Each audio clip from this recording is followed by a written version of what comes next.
Why is it that some men, without chasing anyone, without sending messages at 3 o'clock in the morning, without staring at their phone waiting for a reply, manage to make people want to be near them? And why, on the other hand, do others do everything right on paper, stay available, please everyone, say yes to it all, and still end up feeling invisible? If you've ever asked yourself that question quietly, late at night, after another conversation that went nowhere, stay with me, because what you're about to hear in the next 20 minutes can genuinely change the way you understand your own relationships. We live surrounded by a mistaken idea about personal worth. We've been taught, often without anyone saying it directly, that the more we give, the more we receive. That if we're available every time someone needs us, that person will value us more. That if we reply quickly, if we cancel our own plans to show up for theirs, if we say yes, even when deep down we want to say no, we're building a solid connection. It feels logical on the surface. It feels like basic kindness, but the opposite happens almost every single time. Constant availability doesn't create closeness. It creates habit. And habit, sooner or later, quietly turns into indifference. Think about how this plays out in ordinary life, far away from dating or relationships. A product that's always on sale stops feeling special, no matter how good it actually is. A friend who's always free, who never has anything else going on, slowly becomes the person you call last instead of first. None of this happens out of cruelty. It's simply how human attention is built. Our minds are wired to notice scarcity and to overlook abundance, even when the abundant thing is genuinely valuable. There's a psychological mechanism behind this that's rarely explained with any real clarity, and it's worth sitting with for a moment. We desire what we perceive as limited, and we stop desiring what we feel is guaranteed. It's not malice, and it's not shallowness. It's simply how human attention works at a neurological level. When something is always there, without effort, without uncertainty, without a shred of doubt, the brain quietly stops paying attention to it. Not because it lost real value, but because it no longer represents any challenge worth solving. And here lies the key to everything we're going to unpack today. Attractiveness isn't born from pleasing, it's born from autonomy. I want you to really sit with this word, because it's going to be the center of everything that follows. Emotional autonomy doesn't mean being cold, distant, or playing hard to get us some kind of manipulative game. It means having a life of your own so solid that your well-being doesn't hinge on someone else's constant approval. It means having goals, routines, passions, and boundaries that existed before you ever met this person, and that will keep existing afterward, whether the relationship works out or falls apart.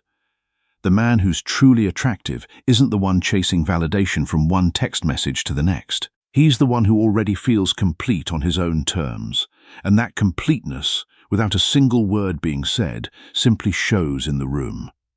Think for a moment about someone you know, real or fictional, who carries that calm presence, that quiet magnetism everyone talks about but few people can actually explain. They're probably not the loudest person in the group, nor the one putting in the most visible effort to please others.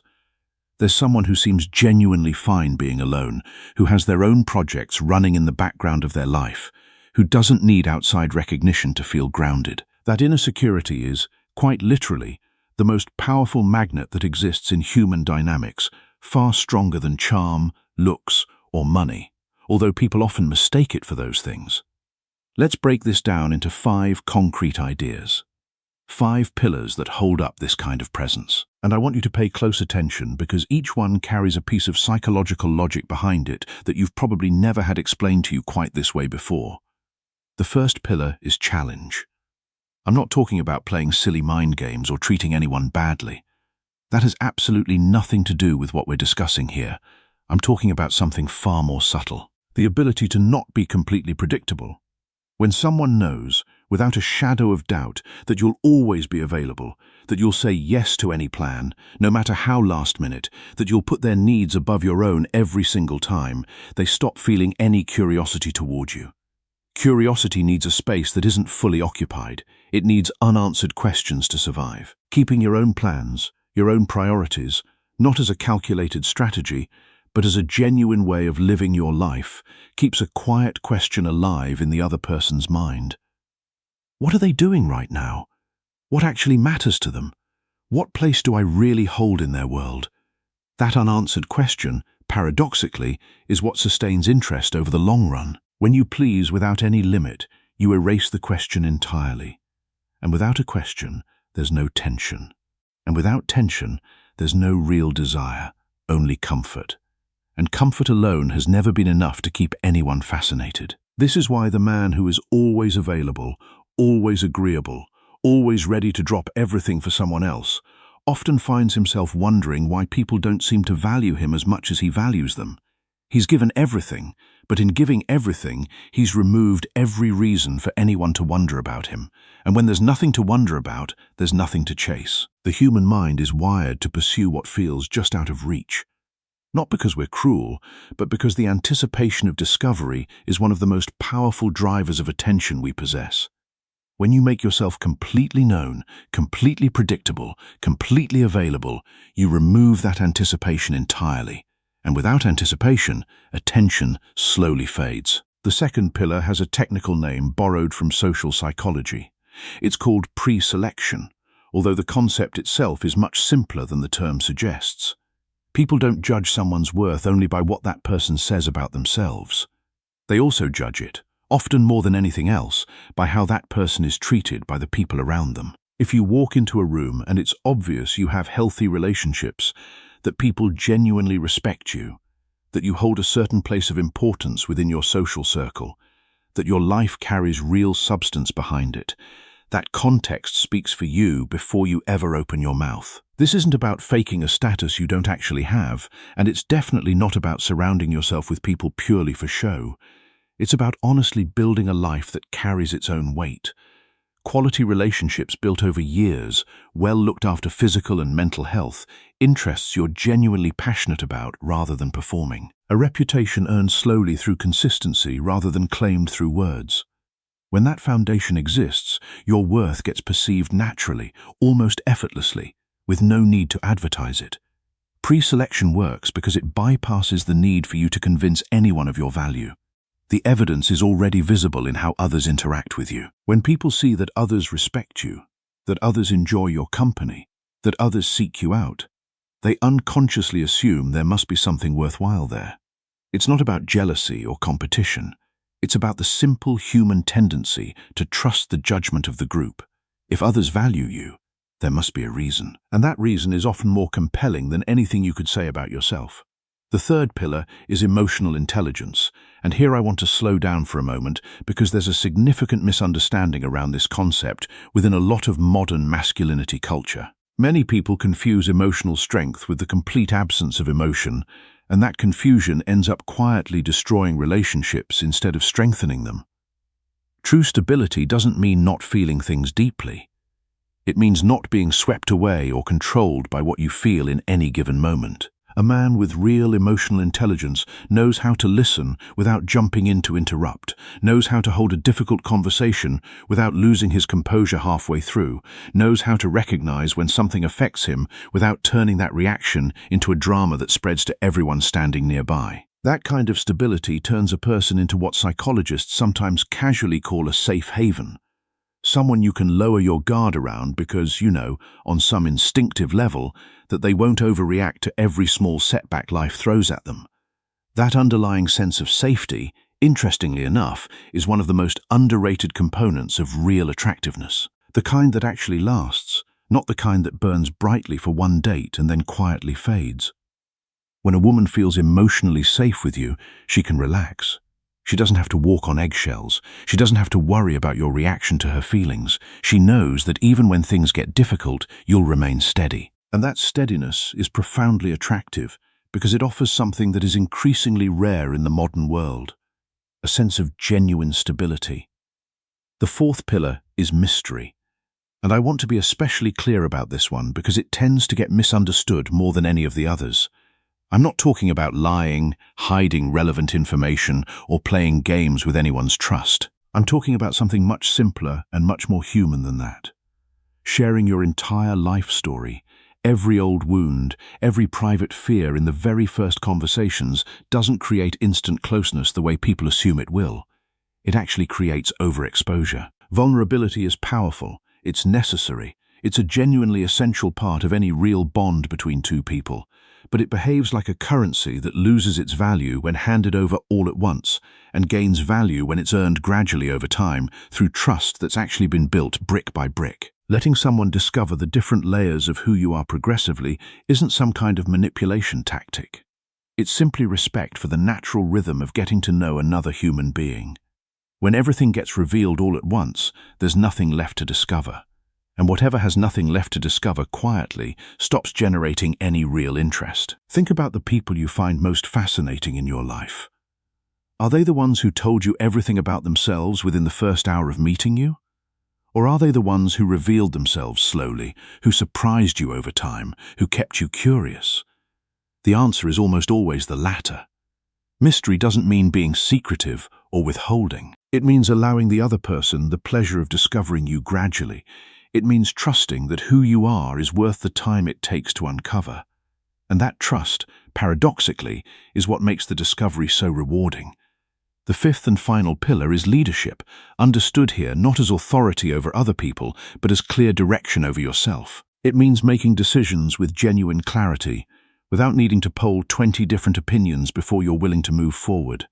It means knowing how to say no when something doesn't line up with your values or your goals, even when saying no feels socially uncomfortable in the moment. It means having the capacity to walk away from situations, people, or dynamics that don't actually serve you, even when walking away costs something in the short term. That kind of internal leadership communicates something very concrete without ever needing to be explained out loud. This person knows where they're going in life. And in a world absolutely full of indecision, full of people who spend most of their time reacting instead of deciding, that quality turns out to be enormously attractive, almost disproportionately so. Leadership isn't about telling others what to do. It's about being so clear on your own path that others naturally feel drawn to walk alongside you. It's about having a direction, a purpose, a sense of where you're headed that gives your life a sense of momentum. And momentum, like scarcity, is something people are naturally drawn to. We want to be part of something that's moving forward. We want to be around people who are going somewhere. And when you embody that kind of direction, you become someone others want to follow. Now, I want to pause here for a moment because there's something important that deserves to be said with complete honesty before we move forward. Everything we've just covered describes tendencies, general patterns drawn from human psychology, not universal laws or some kind of pure biological destiny that applies identically to every single person in every context. People are different. Relationships are different. Individual histories and attachment styles shape all of this in ways that no 5-minute framework can fully capture. And reducing human behavior down to absolute formulas will always fall short of the messy reality of actual people. What does seem to hold up, again and again, in psychological and social observation, is that genuine inner security tends to come across as more attractive than the constant, visible pursuit of outside approval. That's not a magic promise, and it's certainly not a guarantee for every single interaction. It's a consistent tendency, and it deserves to be treated as exactly that. Nothing more and nothing less. Let's circle back to the central thread then, because everything we've covered converges on a single idea.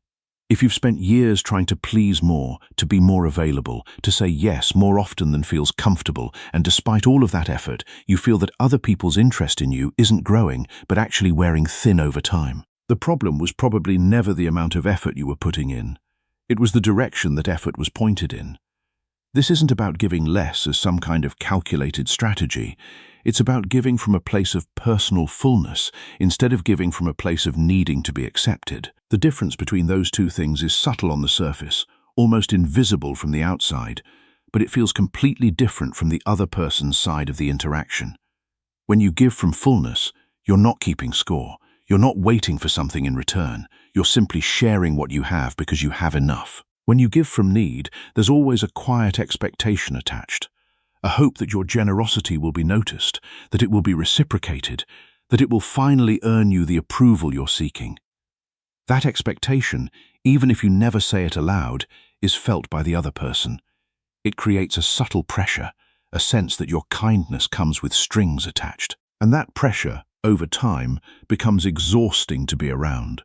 Building that kind of emotional autonomy doesn't happen overnight, And it definitely doesn't depend on memorizing clever lines or studying manipulation techniques from some forum online. It depends on something far deeper than that. Having a life that's genuinely worth living, even if absolutely no one else were watching it unfold. It means cultivating your own interests, ones that don't depend on someone else's validation to feel meaningful. It means exercising because it makes you feel strong and clear-headed, not because you're hoping for a compliment afterward. It means having solid friendships that existed long before any romantic interest came along, and that will keep existing long after, regardless of how any one relationship turns out. It means learning how to sit comfortably in silence without rushing to fill that silence with nervous energy or anxious texting. When that foundation genuinely exists, everything else we've talked about today, healthy challenge, natural pre-selection, emotional intelligence, organic mystery, and quiet personal leadership, stops being a set of techniques you consciously apply and simply becomes who you already are.